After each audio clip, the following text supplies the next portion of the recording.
Is Bill Fonzie Alfonso giving a shout out to Something Else. Something Else, Daddy. This is Nicole Matala, Great Warrior Wolf, and you are listening to Something Else. I'm Tony Cini, and you're listening to Something Else. Hey everybody, it's Rich Palladino, the voice of New England, and you are listening to Something Else with Arya.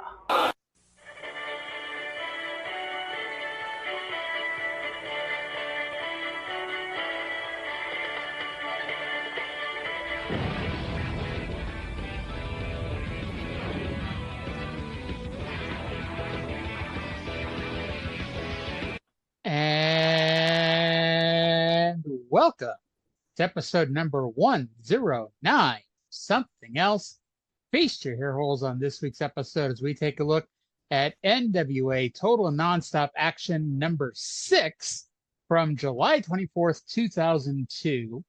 And joining me, as always, on this fine podcasting program is the Ian Harrison to my Ken Shamrock. It's Cyndi. Cyndi, how you doing today?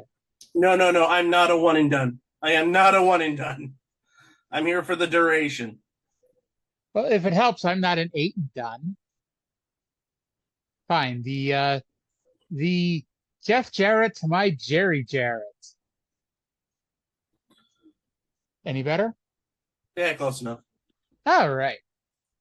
So we have officially moved from the fairground. I'm sorry, not from the fairgrounds, but we've officially moved to the fairgrounds from the Nashville Auditorium. So we go from 9,000 seats to about 1,000, give or take. It looks full. Yeah, they still can't sell any tickets to save their lives. So, the vast majority of the crowd is still getting in for free. But, at least they're filling most of the seats up with a butt. So that always helps. Mm-hmm. And now, once we get further into this, they actually upgrade the arena. Oh, yeah. Where they could get about 2,000 in there. When Dixie does an influx of cash, they make this building look quite a bit nicer, too, than it does at the moment, because this is just a building on a fairgrounds at the moment. Yep. And it really looks like it. So in an effort to try to save his company, Jerry Jarrett has reduced the budget to $65,000 a show and says that they're still unable to get an actual final buy rate for the first show, which at this point is over a month ago. Now, it does ask the question because, he had to know that they weren't going to get their money right away. So why wouldn't he have just started with a lower budget? Especially when you look at the guys who were on the first and second show, you're like, outside of the top names who are all still here, like, what the hell was he spending it all on? And I guess you could say he was spending it on, the nicer production and things of that nature. But it's like, he should have been keeping it at $50,000 to $65,000 a week from day one. I think it has to do with the building. That too. You can argue that the building in Huntsville, it is an easy argument. The building in Huntsville and Nashville looked a lot better aesthetically speaking than the TNA Asylum, as it ends up being called. But it required a lot more money to go in than they realistically should have been spending, at least until they got an accurate count of what their first shows had been doing. Right. And we would get those numbers later on, and those would be around between 10 to 20,000. Yeah, the first show does 25,000, and it tapers off greatly from there. One of the big cuts in the budget was that Blue Meanie and Jasmine St. Clair are done. They were supposed to be on this show, but they insisted on being flown in from Philadelphia instead of driving in. And so Jerry Jarrett canceled their bookings. They could have just taken a Amtrak. Very true. From Philly to Nashville. There's a nice train line that goes there. I think it's the Palmetto that goes there. I will take your word for that one here, because I mean I don't actually know. The number of trains I've taken in my life are actually, small in number. I've taken a lot of buses though. I've done there's this. Now we're getting into my personal life. There's this YouTube channel out there called Miles in Transit, and he kind of inspired me to do a lot of trains and stuff like that. For example, because of his videos, I did the Empire Builder, which is Seattle to Chicago, and I did the full whack, and that was about 2 days. Interesting. It was very enjoyable. That's good. It's 804 miles from Philadelphia to Nashville. So it's like, yeah, for whatever payoff they were going to get, it was not worth it. Not worth driving, no. Yeah. And plus, around this time, Blue Meanie and Jasmine St. Clair were also getting ready to launch 3PW. Okay, we were talking about that last week. So 3PW wasn't yet a thing. It launches around October. Okay. So yeah, it's like, if you're somebody looking to make a name for yourself, like, yeah, sure, the 12-hour drive, it builds character and all that shit, but it's like, it wasn't worth it. If you're Blue Meanie and Jasmine St. Clair, who, I mean, ultimately, in the day, like, what were they really adding to the show anyway? No offense to them or anything, but, they weren't exactly, adding, much of anything, and nobody was buying the show to see them. So there's some money saved in the budget. I mean, a lot of people from this point, you're going to see a box format being used from this point forward when it comes to TNA. What we're trying to tell you is don't get used to a lot of the people you'll hear about from week to week, because a lot of people are one and dones or two and dones. And it does lead to a lot of, hey, I didn't know they were in TNA, like, a few weeks ago when we had the Briscoe brothers. But so we might as well dive in here. So this is NWA TNA episode number 6, July 24th, 2002, from the Nashville Fairgrounds Arena to soon be renamed the TNA Asylum in Nashville, Tennessee. The show starts off with, as I put, horrible looking production and Jeff Jarrett beating down security in the ring for some reason. I got a question for you. I hope I have an answer for you. I think we should reiterate this. You're watching the shows from TNA Plus. Yes. I'm watching the live broadcast when they were taped off a pay-per-view.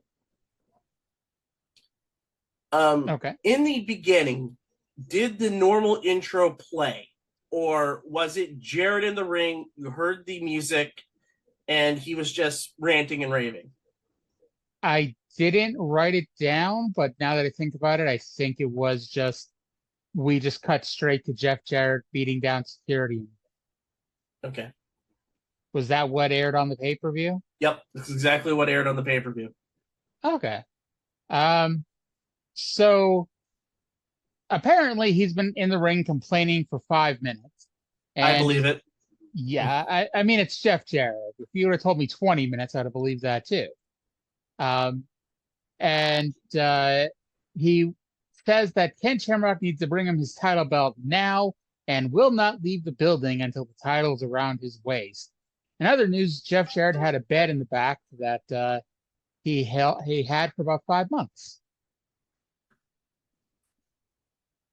So, really? No, I'm just saying that he says he's not going to leave the building until he gets the title. And, well, spoiler alert, we're about 5 months away from the beginning of the Jeff Jarrett era.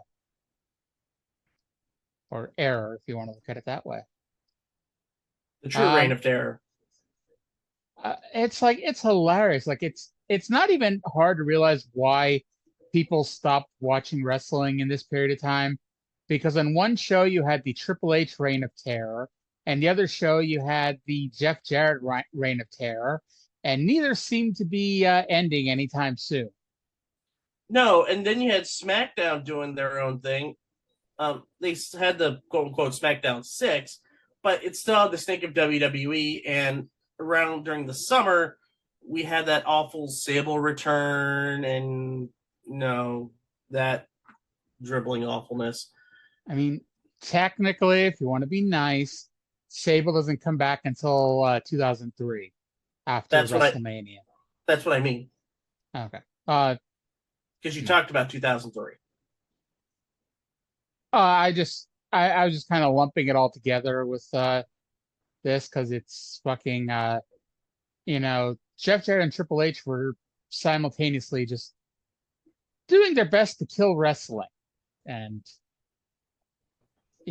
but almost that. succeeded. But by the way, the reason why I might sound a little distracted is because I'm slowly pulling up the TNA show. Yeah, it just starts with Jeff Jarrett in the ring beating up security. Okay. So yeah. So turn off my TV now.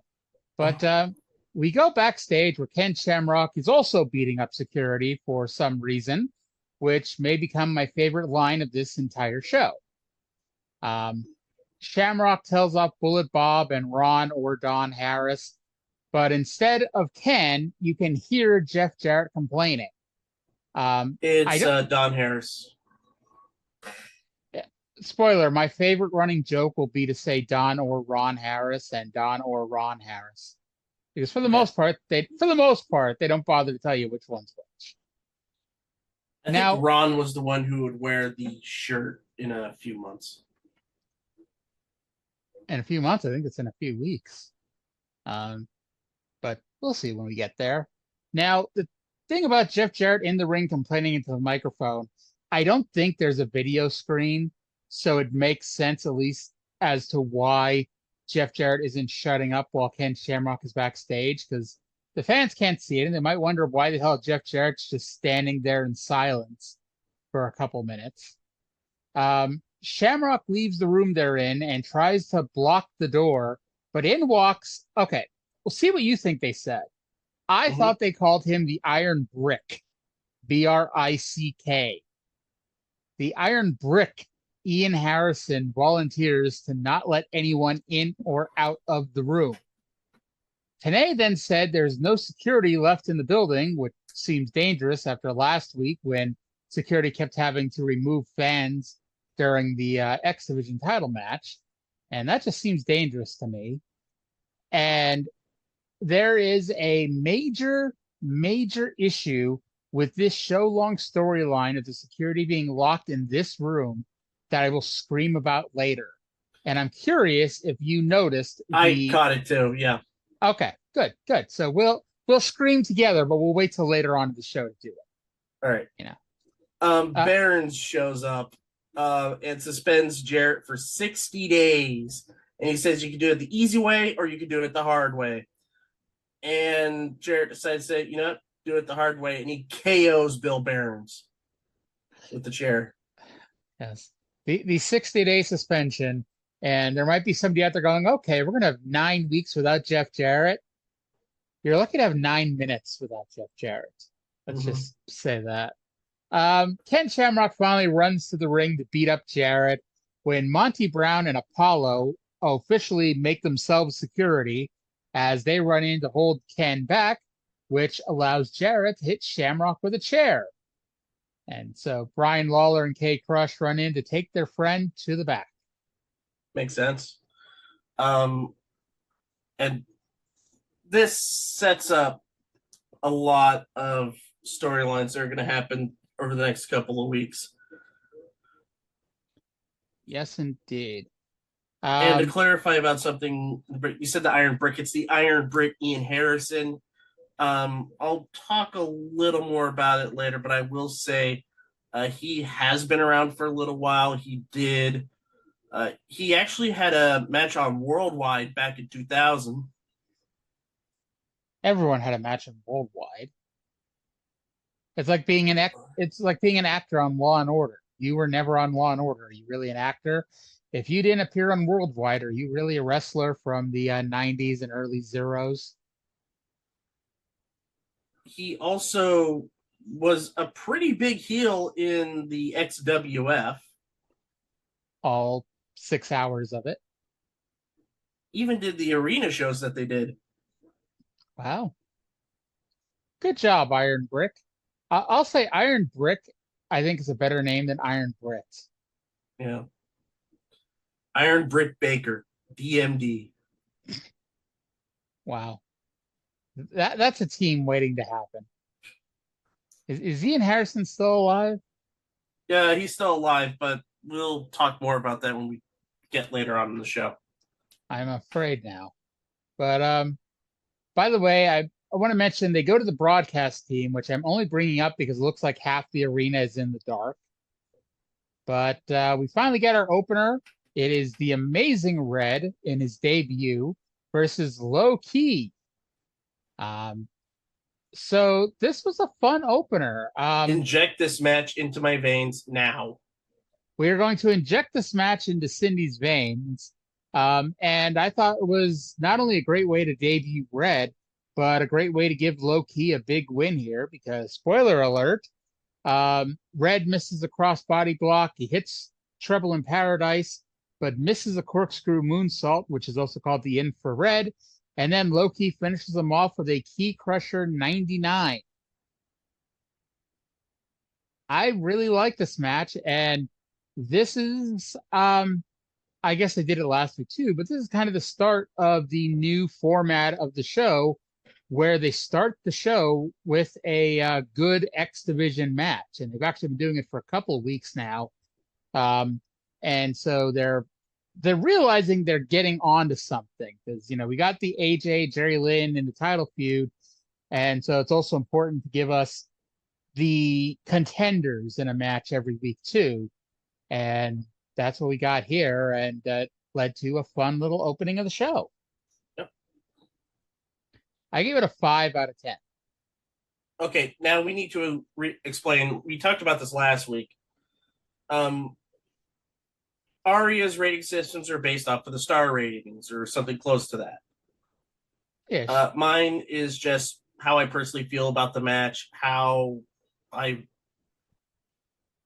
just a basic 0 through 10.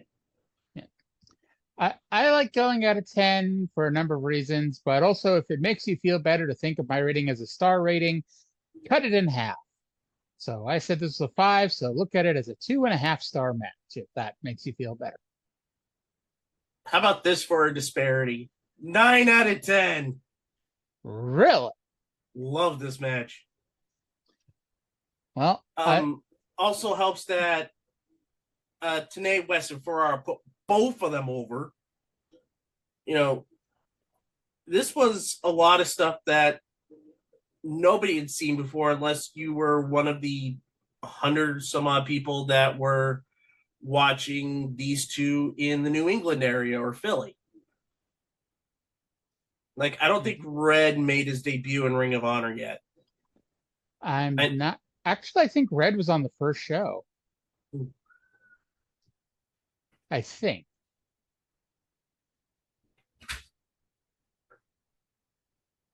But what I'm going to say is seek this match out. There you go. And actually, speaking of Ring of Honor, I believe Low Key is now officially the Ring of Honor World Heavyweight Champion. Yep, he is their champion now. It's not recognized on TNA because very rarely will they recognize outside championships. They'll say... Actually, I lied. The ROH Crowning a Champion card isn't until this Saturday, 27th. So, spoiler alert, Low Key wins that match. In a not so low key way. No, I think they did a 4-way Iron Man match or something to that degree. It was Low Key Christopher Daniels, who was the big heel at the time. I want to say Bryan Danielson. See, I thought you were looking at it, so I didn't pull up the card. It was Low Key, Chris Daniels, Doug Williams, and Spanky. The state of Washington refuses to acknowledge Spanky. Elsewhere on the card, by the way, they mentioned last week that the the TNA X Division champion, will defend the title on the Ring of Honor show. AJ Styles defeats Adam Jacobs and David Young in a three-way elimination match. David Young has the greatest gimmick of all time. A losing streak. And get constant title matches despite it. Yep. And Adam Jacobs, who, I'll be honest, I have no idea who the hell that is. He just is still wrestling, actually. He just had a match a few weeks ago at Bullpen Pro Wrestling in Bowden, Georgia. He actually teamed with David Young and Super Destroyer, who was probably not Scott Irwin, in a losing effort against J-Rod, Judeus, and Zach Buchanan. Wow. Yes. There is names that'll probably appear on the NWA show soon. The NWA meaning the Billy Corgan NWA, not the NWA TNA show. Although, does Adam Jacobs appear here on TNA? Let's see. Maybe in a big 20-man X division where they have some one and dones. Who knows? He actually does a dark match on episode 8, and then is on Explosion in January. So we will never see Adam Jacobs in a match here on the Asylum. And by the way, that was totally on me going off into a talk about Adam Jacobs. But by the way, back to. So I'll say match 2, Hot Shots versus Chris Harrison, James Storm. So let's talk about this for a second. Sure. 3 weeks ago, Harrison Storm get jumped. We don't know by who. Mm-hmm. No one seemed to notice or care. No. Cut to today. We find out that Harrison Storm know that the Hot Shots jumped him in the middle of the tag tournament. But before we get to that, we have Chase Daniels and Cassidy O'Reilly. Chase Stevens, by the way. Whatever. The Naturals weren't that good of a tag team either. And I like the Naturals for, what they were. When they were an opening match tag team, the Naturals were perfectly adequate. When they were the World Tag Team Champions, they were not. No, they weren't. So they have the tagline, they're pricks, they're proud, and they're protruding while grabbing their crotches. Our second penis gimmick, yes. So backstage, Harrison Storm, and we got James Storm as that smiling cowboy. It's weird because I saw him as a beer swilling badass in 2005, 2006 before this. Mm-hmm. It just strikes me odd. Like, we're going to get to when the switch flipped for James Storm. And I look forward to it. Yes. So this is the blow off, I think.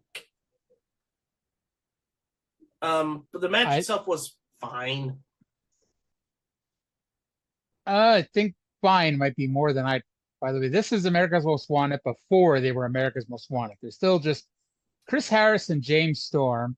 And we're getting the Vince Russo thing where they've only been teaming for 3 matches and they already are hating each other because we've mentioned James Storm is the over-the-top smiling cowboy and Chris Harris tells him to knock the gimmick off and, act like, a wrestler and not a gimmick.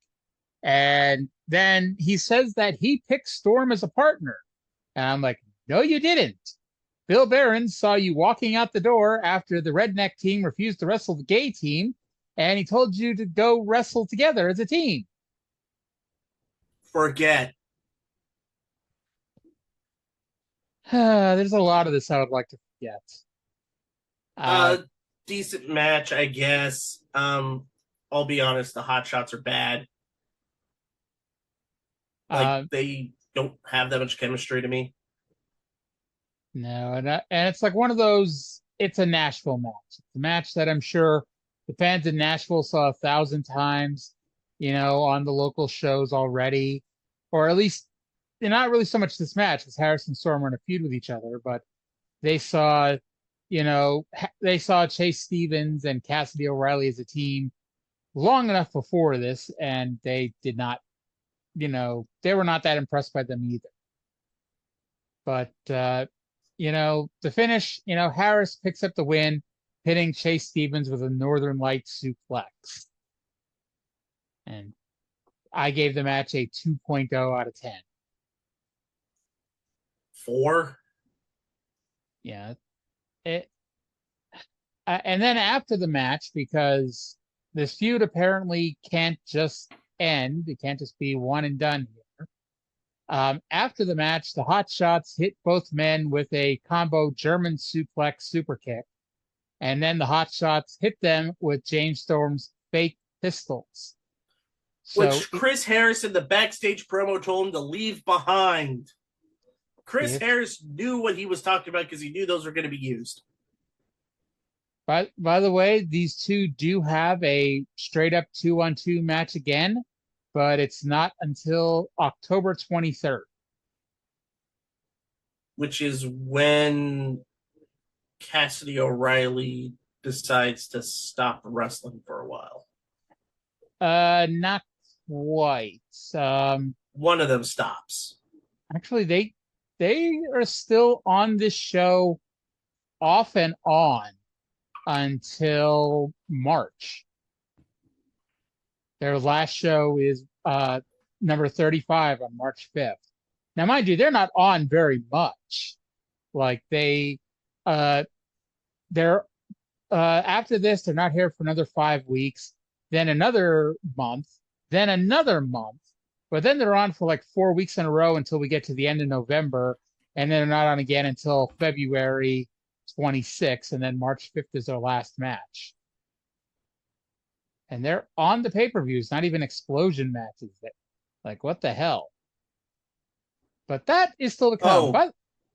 Update. Yes. You might think it's the end. It's not the end. On 35 for the Hot Shots. Why is that? Because I see the next thing after that is the Naturals a month later on Explosion. They return as the Hot Shots in 2013. That doesn't count. We're not going to be watching it then. If we're still talking about TNA in 11 years, my life has really taken a turn for the worse. Happy 50th birthday. Here's the Hot Shots. You want to do the Ring Warriors TV show? I don't even know what that is. So. Ring Warriors on WGN. Apparently they were a thing. Okay, then. But we move on. By the way, I want to rewind a little bit here because we skipped a segment. Jeff Jarrett and Goldilocks are backstage, and this was after the low-key match. And they run into Ian Harrison. Jeff Jarrett calls him Joe Steroid, and Ian tells him to fuck off unless he wants to fight. Then they can get it on later on. Jarrett, who was suspended for 60 days, and despite that is still on the show, made a match for himself in 10 minutes. Spoiler, this match does not happen. And then after the match, after the Chris Harris, James Storm hotshot match, Goldilocks is now watching Ken Shamrock have his neck massaged. Shamrock then grips up the doctor and demands to know where Jeff Jarrett is. Shockingly, the doctor who was just working on Ken Shamrock had no idea where Jeff Jarrett was.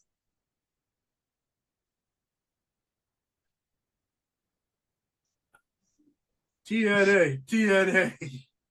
I think the next time I go have a doctor's appointment, like halfway through my appointment, I'm just going to grab my doctor, throw him against the wall, and scream, "Where's Jeff Jarrett?"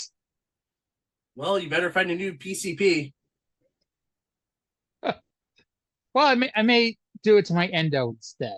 But then I need a new endo. You'll be out on your endo if you do that. Haha. Speaking of being out on your endo, this match number 3, we have Brian Lawler coming out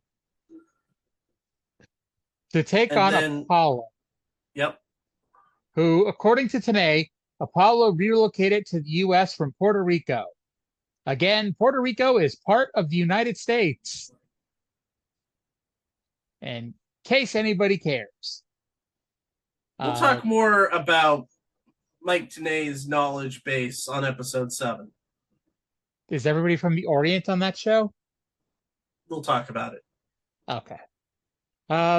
So the fans didn't seem to care that Lawler was coming out of the heel side of the entrance at first, but they did start chanting Jerry's kid. Lawler showed why he didn't play real sports because he throws his ring jacket at Don West, but it actually hits Mike Tenay. Apollo throws around Lawler for a bit at the bell, which causes Brian to rip his necklace off and throw it down. You showed that necklace who's boss, Brian Lawler. Not that it mattered because Brian then just grabbed his necklace and choked Apollo with it. I was about to mention that. Yeah, much to the indifference of referee Mark Slick Johnson. Both men. Because it was a dinky necklace. Let's be honest. If this wasn't a necklace that, like John Cena's chain that he wore, this was a tiny, tiny chain. So it was like pulling it back. It wasn't going to do much damage, kind of. And it really didn't matter too much at the end, anyways. Both men miss a clothesline, so Lawler celebrates both men missing a clothesline by getting hit with a clothesline. Apollo hits a super kick. Lawler gets out of the TKO and hits a scorpion death drop. Somehow his mouth is busted wide open. He hits a neck breaker, but instead of making the cover, he dances the crowd some more. So Apollo just rolls him up for the win. Whee! Way to put over Apollo. And way to put over Brian Lawler. This match was bad. Yeah, I still liked it more than the AMW match. I gave this match a 3. I gave it a 3 as well. What did you give the AMW match? I give that a 2. I give that a 4. Yeah, there we go. So Brian walks around after where Don West told him he did a good job. Brian was offended by this, so he grabs Don by the lapels, while today Ferrara and the timekeeper that would eventually become the fat, naked, oily guy pulled Brian off. Poor Tiny. Yep. It's funny because you call somebody tiny when they're big. It's like first... Like, have you ever played Wrath of the Black Manta for the NES? I have no idea what that is. It's a Ninja Gaiden ripoff, and the first boss is named Tiny, and he takes up like half the screen. I remember Ninja Gaiden or Ninja Gaiden. That was a good game. All right. K-Krush comes out. Wearing... They show a package of him choking out Norman Smiley and Scott Hall with the belt. And I wrote that's just reminding you as to how much they cut the production budget this week. Crush, by the way, wearing an Allen Iverson jersey, which in 2002 makes you cool. And Crush announces that his name is The Truth and to no longer call him K-Krush. Okie dokie.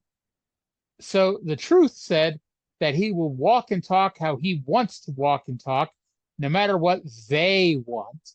So I'm right, Immortal is coming back? No, Truth. That's 2010. This is 2002. It's more not subtle than that.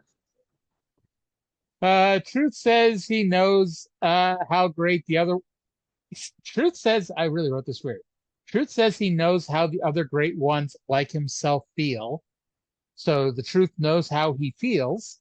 That's good, I guess. So apparently that was me just quoting Truth messing up a line, and I just wrote it down weird. Okay. He would explain it like he would talk about various athletes, like Allen Iverson, like the jersey he was wearing, Dwight Gooden, Mike Tyson, Iron Mike Tyson. He would clarify, As compared to the other Mike Tyson. Yeah.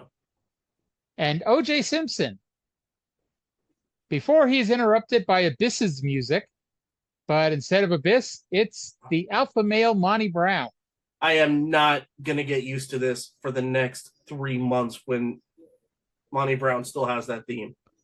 I was gonna say you don't have to get used to it for too long because he's not here for very long. Brown talks about being a 2-time AFC champion with Buffalo and New England, and this is New England before they won anything. But this is before Brady. Yes. He left the NFL to become a pro wrestler. He says the truth can talk the talk, but may not be able to walk the walk. And the truth ain't all that. Truth says he has no problems with Monty Brown. And a fan was nice enough to point out who Truth does have a problem with by yelling, Whitey! Yeah. So Truth calls Brown an Uncle Tom, which leads to a brawl. And since the security had been unconscious and locked in a room for 45 minutes at this point, no one breaks them up as Brown lays out Truth with an alpha bomb. Brown has all the charisma that has always been there, but his promo skills, no matter how much you ever thought of Monty Brown's promos in a couple years, they aren't nearly at that level yet. Yeah, it takes time. Plus, he was about, 1-2 years into his pro career at this point? Give or take, yes. Yeah. We get a video package of the AJ Styles Jerry Lynn rivalry as we set the stage for our next match. Oh, we need to talk about this. The pre-taped promo that had to get replayed. No, they let this go live. With AJ and Jerry Lynn, with Mike Tenay interviewing them. Yeah, because they showed the hype package, then they went back to the desk, then they went to the pre-tape where there was no audio for like about 15 seconds. Yep. It was a mix of either the live audio from the arena and silence. Yeah, that's what aired on TNA Plus too. Okay, so probably one of the things I'll benefit TNA Plus is that they don't futz with what actually happened. But there's a handful of exceptions that we'll get to in like a month. But yeah, all right. For the most part, they leave the shit in. But this promo package was really interesting. They talk about how AJ was honestly a bit more contrite. And then Jerry Lynn was like, I've been in AJ's shoes trying to get over and pay my dues and all that stuff. So they agree to put their differences beside them and focus on the tag team division, while AJ still has the X Division title. We'll talk more about this in 15 minutes. So the Elvises come out, and it is, Jimmy Yang's back. Yep. Jimmy Yang's back from All Japan. And hey, I've been complaining for 5 or 6 weeks now that the Flying Elvises are undefeated and have yet to get a title match. After we're seeing like David Young, who never wins, get one, and Elix Skipper get one. You know, all these other people who never win matches get title matches, and the Flying Elvises don't. Here we are. The Flying Elvises are getting a tag team title match. And also a momentous occasion in TNA history happens in this match. What's that? No longer is Born and Raised in the USA AJ's theme. Something, something, USA. When they get announced, when AJ and Guerrilla get announced, you hear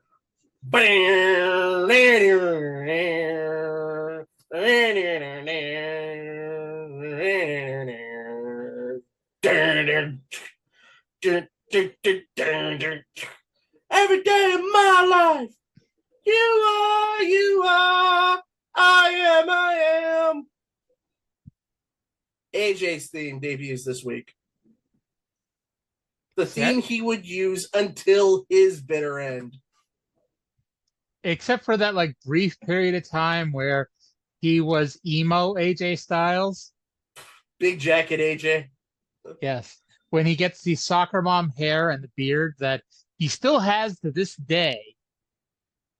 You can thank that that year in TNA where he became emo. But Siaki joins the announce table, which is great since you can't hear a thing he says the entire fucking match. And it's Sonny Siaki, so it's debatable whether it's anything of note here. I almost wanted to do a running count of how many times Sonny Siaki says Sonny Siaki. Take a drink. You'll be dead by the end of the show if you do that. No. This match actually goes over 16 minutes, and at this point, other than the Gauntlet match, I think this is the longest match in TNA history at this point. No, that X Division match in episode 2 went about 30 minutes. Okay, yep. So I apologize. So this is the third longest match. Unless, I don't know how long the 6-way lasted, but okay. Either way, it's over 16 minutes. And considering the fact it's a 2-hour wrestling show where they have a lot of shitty talent, you could easily give to good workers, 15 minutes a week and no one would complain. But sadly they don't. But, they did it 3 times. They did it twice this show. Because they did it with Amazing Red and Loki, 2 good workers. That match went 15 minutes? Yeah. I did not note that. And this match went, as you said, went 16. It's no small feat to say the worst worker is Jorge Estrada, but even then, he is a really good hand when allowed to be. I hate to be that person. Are you sure that low-key Amazing Red match went 15 minutes? Because I'm looking on Cage Match. Cage Match just says 7:28. It felt like 15 minutes. Okay. Hopefully that's a good thing. It was. Why do you think I gave it 9 out of 10? I mean, maybe you gave it 9 out of 10 because it would have been 10 out of 10 if it only went 7 minutes. No, if it only went 7 minutes, I probably would have given it an 8 out of 10. So we were talking about Estrada, and Estrada, there's a reason why most people don't really remember him. Because he's really not that good, but when he's on, he can hold his own when he's on. The problem is a lot of times he's not, but he does his he's fine. He actually breaks out the side effect and almost wins the tag team titles with it. And I imagine somewhere Matt Hardy was watching thinking, I must steal that, even though I'm fairly certain Matt Hardy was already using that move. No, I was going to say Jeff Hardy was like, let's watch. No, I'm not going to rip off Marky D now. Not this week. Maybe next week. Oh, yeah, I'm ripping him off next week. We'll talk about that. We'll talk about that next week. Siaki, by the way, did interfere periodically, shockingly enough. We passed the 1 hour mark of the show, at which point I noted that the security guards were beaten and left in a locked room an hour ago. I know Ken Shamrock told Ian Harrison not to, but shouldn't someone be allowed to go inside and make sure they're not dead? We'll get to that. Oh, yeah. Anyway, AJ kicks Yang in the nose, busting him wide open. Using last week's logic where someone got a bloody nose and questioned whether or not they were going blind, we must now assume that Yang may not be able to see with the blood dripping out of his nose. Let's see here, as we go through this match here, Lynn was busted wide open somehow when Styles fell into him. Elvis's double team AJ for a minute, but Styles was fighting back. AJ goes for the spiral tap, but Lynn gets in and pins Estrada after a slingshot dive over the top rope. No idea who the hell was legal, but that doesn't really matter. Lynn and Estrada were, so it's fine. Are you sure? It's TNA. We're not sure about anything. we're not even 100% sure that AJ Styles and Jerry Lynn are the tag team champions, even though they were given the championship cummerbunds after the match. Mm. But they won the match, and I gave it a 6.5 out of 10. You gave it a 6, so we're good. There you go. So remember a few weeks ago when Jerry Lynn threw a hissy fit because AJ Styles won the match for the team? Well, this week AJ Styles threw a hissy fit because Jerry Lynn won the match for the team. I will get to this next week. Yes, because this is just what? How do you make a feud between two great wrestlers really, really shitty? Just add Vince Russo. And in case you doubt whether or not Vince Russo was involved in the show, Disco Inferno was out next. And Disco Inferno was sitting on a very conveniently placed couch in the aisleway. And he mentions that he was one of the top 50 most beautiful wrestlers. And I think, I'm not saying it's a shoot, but I'm saying I remember PWI doing a top 50 most beautiful wrestlers issue, and I think Disco was in it. So, yeah. I mean, Sable and Sunny and all them are in it too, but it's like in a world of Sables and Sunnies, we have Disco Inferno, most beautiful wrestler category. And I'm assuming you just dropped over dead over the thought that somebody actually thought Disco was one of the top 50 most beautiful wrestlers at one point. Mm-hmm. But he talks about retiring Joey Maggs and how he beat Barry Horowitz 16 times. I mean, come on, everyone beats Barry Horowitz 16 times. That's the Saturday Night and Worldwide coming back. Yes. Much the same way that you're not a wrestler if you weren't on Worldwide. You're not a wrestler if you didn't beat Barry Horowitz at least 16 times. But he's here to provide his knowledge and wisdom to anyone who listens. Like, he plans to teach AJ Styles how to be a professional and to teach Ken Shamrock how to have a personality. And he is going to teach all the people of Tennessee how to speak English, and is going to debut his brand new talk show, Jive Talkin', next week. That segment lasts way too long, Jive Talkin', because I thought it was a one and done. I thought they only did the segment with the Dups, but no, it goes longer than 1 week. Spoiler alert. See us next week. Yes. There was a good line that Ferrara had. Is like, Disco Inferno has wrestled all the greats. Hell, he even beat a couple of them. Oh, Lord, yes. Disco, a former TV champion and cruiserweight champion and tag team champion in WCW. This man held 3 championships, which just goes to tell you how much championships matter. I'm trying to remember when he won the TV championship in 97. Yes. Had a pretty decent match against Jacqueline. I want to say it's Super Brawl or Uncensored. Halloween Havoc. Oh, Halloween Havoc 97? Yep, same show as Ray and Eddie. Wow. And also Age in a Cage. The tag titles, he won with Alex Wright. Yes. And the cruiserweight title, which was the whole La Cucaracha nonsense. No, I know he was champion and he lost. It was when they were doing the gimmick where he owed Tony Marinara money, and somehow that led to him betting on himself to defeat Evan Courageous, and Evan Courageous beat him. Yep. Which that bet shouldn't be allowed. You should not be allowed to gamble on your own match. I think a rule is like, if you do that, you have to bet on yourself to win. I don't know. I think, we have to use the same laws when it comes to the end of dodgeball, where what's his name bet all that money on himself to win the dodgeball championship. And luckily for him, he won.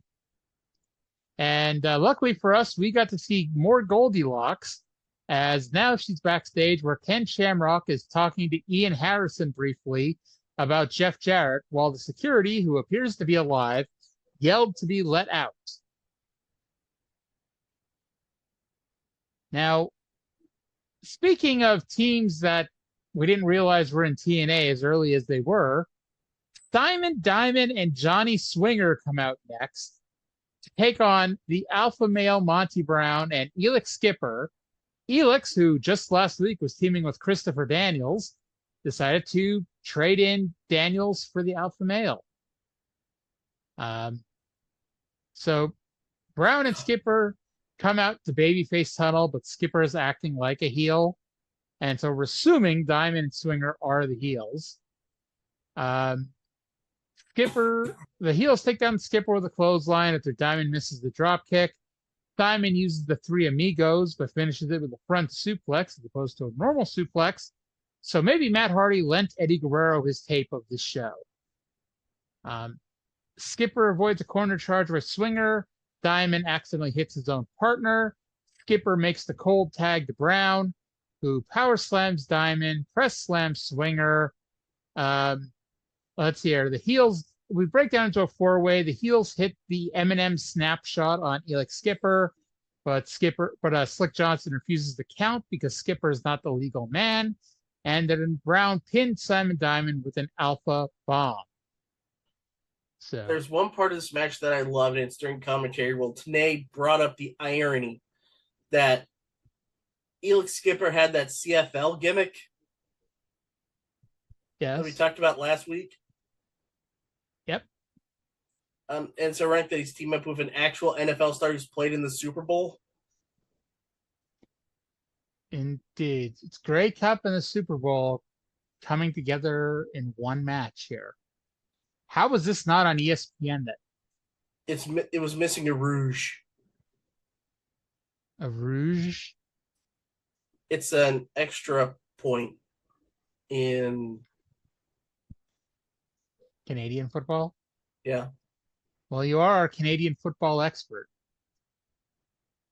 So after the match, the Truth ran down and choked Monty Brown with the belt, while Skipper walked off, maybe turning heel, but like I said, he was acting like a heel the entire time. And I'm like, why did he bother helping Monty Brown win? Goldilocks is continuing to wander around the backstage area. Like, what? If this was a shoot, what is Goldilocks' job? Like, is her job just to walk around backstage with a camera guy and to talk about whatever interesting thing she comes across? I don't know, but I do want to say this. Did you talk about... Well, here's the thing. Did you talk about Truth beating up Skipper? Not Skipper, but beating up Monty Brown after the match? I said he ran down and choked Brown with the belt. Right. Skipper, that's why Skipper was there and acted like a heel. He set him up. Okay, then. Because after Truth started to beat down Monty Brown, Skipper was like, yup, fist pump, and Skipper powders. 3 out of 10. I gave 2.5. All right, so we're on the same page here. So Goldilocks is here with the Dups now. Trevor Murdoch. This was fine. Yes, Trevor Murdoch is playing with fire, while the other one was wondering where Fluffed Up was. But it turns out she's with Popped Up, who fucked Fluffed Up and the Sheep after the last time they were together. Again, somehow this was a gimmick that was going to be on WWF television during their hottest period. It has been well documented that Vince loves rednecks. Thinks they're some of the funniest things. I can't imagine Vince seeing this gimmick and being like, we need to put that on TV. But the Dups discuss how to get a match on the show. And apparently, because, hey, they had the chance to have a match on the show like 3 weeks ago, but they refused to wrestle the gay team. But So I guess if they haven't wrestled since, they're wondering, how can we get on the show? And so the one who was not Trevor Murdoch purposely ran into Ian Harrison and challenged him to a match. Now, this is the second time Ian Harrison's been challenged to a match tonight, but only the first time where he actually has one. And Ian then rips off his pants and runs after them. But then it's not technically Bo Dupp versus Ian Harrison. It is Bo Dupp versus some big muscled up guy from the back. I love it. I loved this match was announced with a 20-minute time limit, and I noticed there were only 20 minutes left on the show. So something told me this was not going to be a time limit draw. Also, Ian somehow has entrance music despite never being on the show, and this being an impromptu match. Stan joins the announce table. Stan is Trevor Murdoch, and he wonders why Ian has an X on his ass. It's funny because it's the British flag. Ian does a Michinoku driver for a 2 count while the fans chant USA, which would mean that they are pro-Dupp. The only positive of this match is that theoretically, after 90 minutes, the fucking security can leave the room and do their jobs. So it makes you wonder, why did Ken Shamrock demand a night of run-ins and post-match brawling? So Ian gets a 2 count off of a power slam because Bo forgot to kick out and the referee held up his count. Stan runs in with a giant board and attacks for the disqualification. After the match, the Dupps try beating on Ian, but Ian breaks their board, which makes them run away screaming. This sucked. 1 out of 10? I give it 0.5. All right, we're agreement. Now, you would think that Ian in ring was fine for a big muscle power guy. This would be his only appearance in TNA. Oh, darn. He would wrestle for Jerry Lawler's territory in Memphis for a few months after this. However, after a few months, he started to have like small heart attacks, and he would no longer wrestle after the middle of 2003. That is not good. I do see that in June of 2003, his next to last match, he teamed with Question Mark to defeat Billy Fives and Norman Smiley on an episode of Velocity. This was a dark match. I really wanted to see him team with Question Mark. So it's interesting that he would get a look from Vince. His stature and his demeanor would have been perfect for WWE.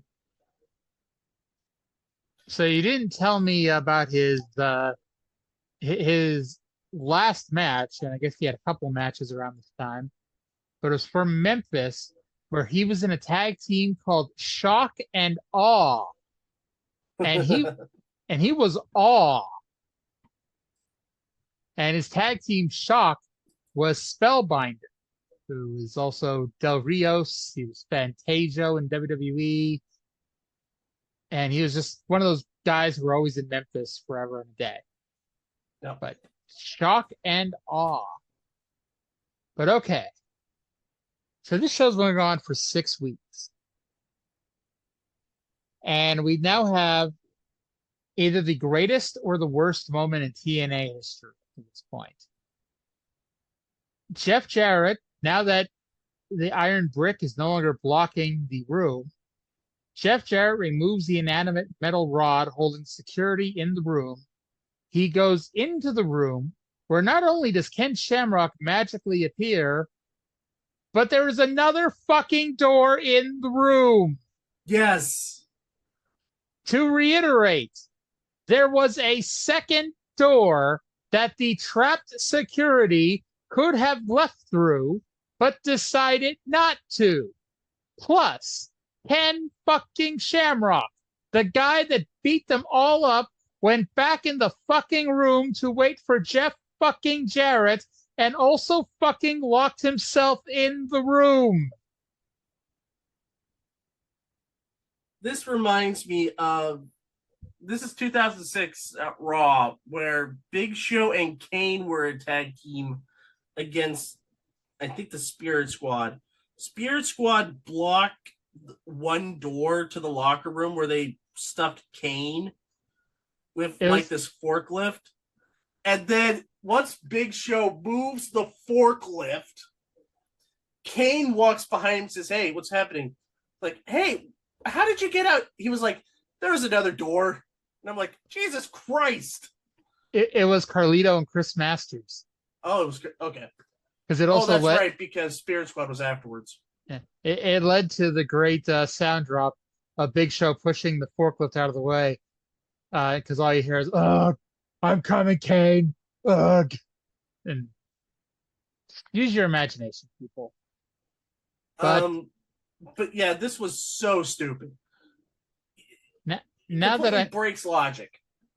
Now that I'm done fucking cursing, Jeff Jarrett, who was suspended 2 hours ago, is still demanding a title shot. Ron or Don Harris tells Shamrock to go defend the title and he will take care of this. Well, he was one of the fucking idiots trapped in the room for 90 minutes instead of going out the other door. So I do not trust his intelligence. And speaking of not trusting intelligence, now I get to rant at this. There's only about 9 minutes left in the show, and we have a main event. This is Sabu versus Ken Shamrock for the NWA World Heavyweight title in a submission or ladder match. So, yeah. Main story about this one is that security walked out and said they hope they all kill each other. So we see the planting of the seeds for the asylum. This match, if you could call it that, was painfully boring for what we expect from a Sabu Shamrock match, knowing that they only had about 9-8 minutes. So we figured they might go balls to the wall. Shamrock might swing a chair or two at Sabu. Sabu might do a face buster or two, or everything like that. But there was nothing except from like one table spot, which is what Sabu missed to allow Shamrock to climb up the ladder. And Shamrock technically wins. But no. He didn't win. He didn't take the ladder. He didn't take the belt down. His music plays, but the lights go out, and Malice runs down and chokeslams Shamrock off the ladder. And then he grabs the belt and walks off. We're out of time. So, yeah. So the ladder submission match, where it can only end via getting the title belt or by submission, ended in a no contest when a third party stole the belts. And it wasn't even the person who spent the entire show bitching about wanting the title. It was the other guy who had lost like twice to Shamrock. Yes. And I want to point out, this was not the miracle of last week when we had Sabu and Malice in like a really unexpectedly great match. This was not that. This was crap, and more crap. It was bad. Bad.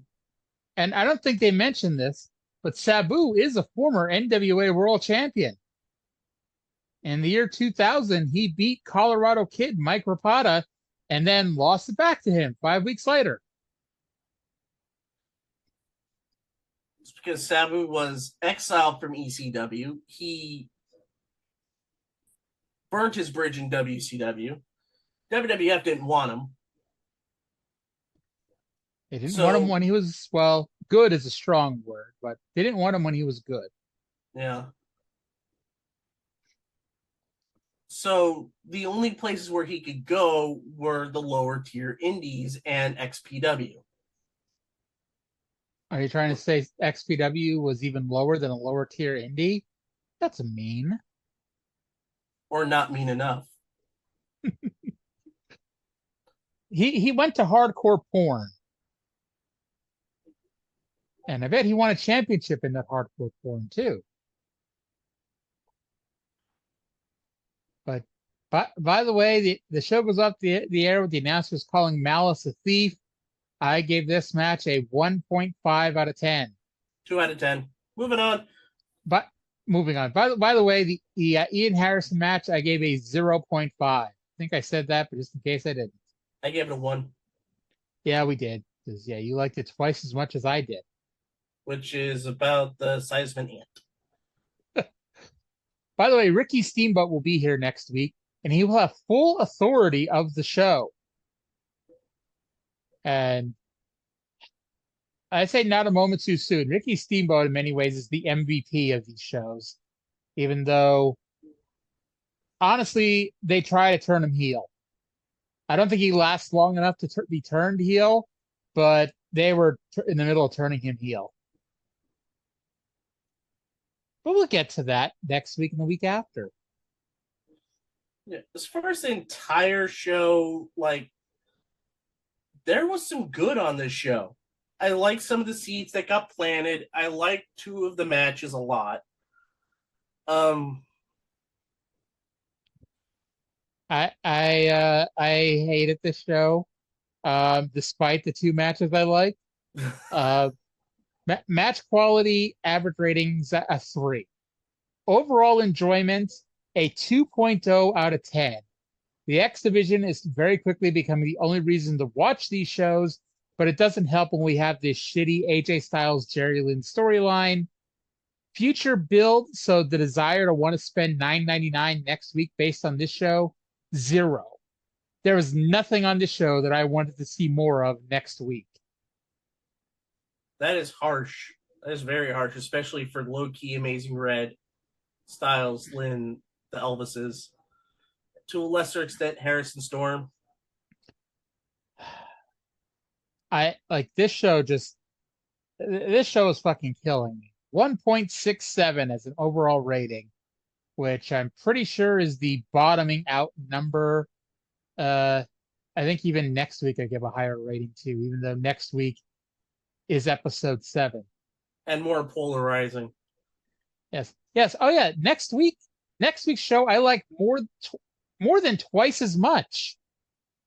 This week was 1.67. Next week I gave it an overall rating of 4.64. And that's on the strength of 2 segments. Pretty much. But that's next week. That is the famous episode 7, which honestly, it's really not that famous, but there's a moment. One of the most famous moments in TNA history happened next week. Mm-hmm. And infamous moments.